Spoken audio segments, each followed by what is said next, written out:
checking it's safe.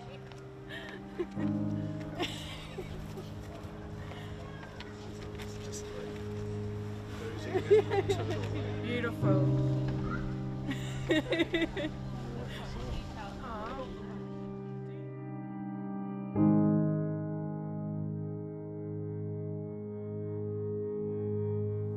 Well, I didn't really have many symptoms when I was young. I was told that I was a colicky baby, and about age 11 I started getting migraines and couldn't find a cause. Then as a teenager I had like stomach problems, which never really found a reason why.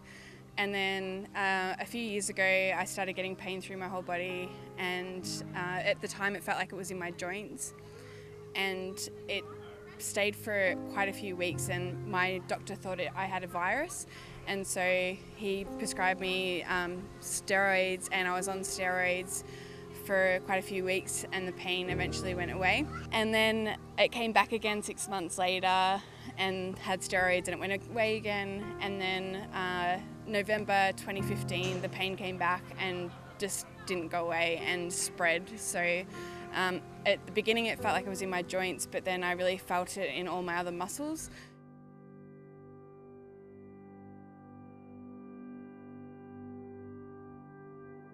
So mitochondrial disease is a genetic illness, and it can bring out symptoms in anyone at any age. So for me it's in my muscles, but it can affect your heart, like your eyesight, your hearing. You can have seizures. So the symptoms really vary, so it's very difficult to diagnose, and there's no treatment and no cure. Daily it affects me because I need to have a lot of sleep, and when people talk about being tired, my body feels tired to an extreme degree, and just trying to wake up in the morning, to move in the morning is really difficult. I've also, I guess, like fatigue-wise and weakness. Like I used to be really fit and healthy and exercise like 6 days a week, and I can't do anything like that anymore, and I miss it so much. So much.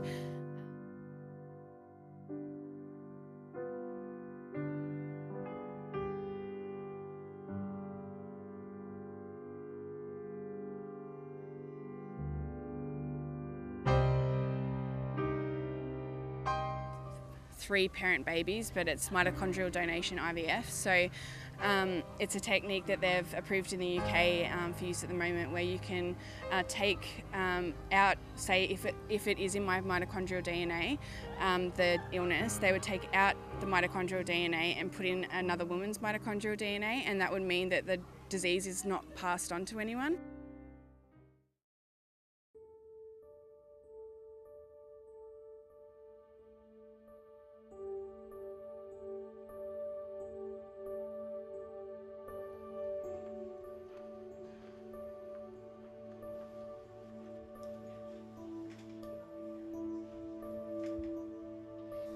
There have been huge advances in genomics in the last 8 years or so, which mean that we can now get a much higher level of diagnostic certainty in patients suspected of mitochondrial disease.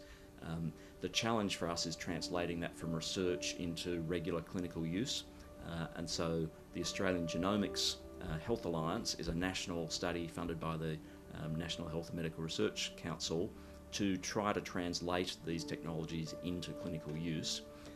Alice is enrolled in a mitochondrial project within the Australian Genomics, where we're going to sequence the DNA from about 200 patients, half children and half adults, to generate the data that we think will justify national funding of this sort of testing.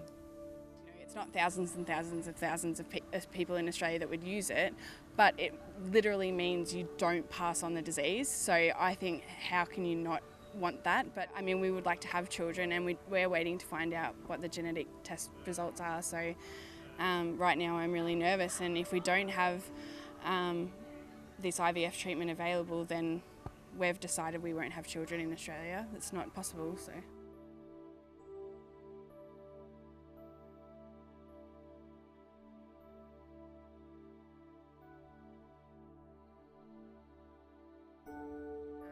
They're a really small organisation, but they do some really amazing work. They do a lot of work to support patients, and raise awareness, put a lot of money into research, which is crucial because there isn't a cure or treatment. And so I started getting in touch with them that way. And then I started Mito Merch and got their support to kind of donate the money that is made from that, and that happens every month as well. So yeah, I'm in contact with them all the time, the poor things. Yeah.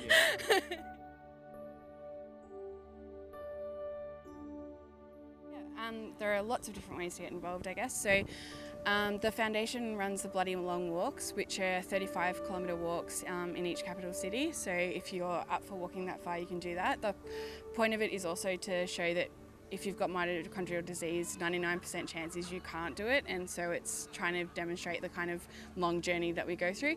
The Stay in Bed Day, which is has to be the best kind of way to raise awareness and money for the foundation. You get to stay in your pajamas on a Sunday and be like, you know, I'm doing it for a good cause. And you can also talk to your local politicians about supporting mitochondrial donation IVF when it goes to Parliament. So it's really important that it is supported in both the federal government to begin with and then the state parliaments. So we'll need that support. If without it, it won't become available, as right now the legislation states that 3 people's DNA cannot be used in IVF treatments. So we really need that to pass in order for it to become available as well.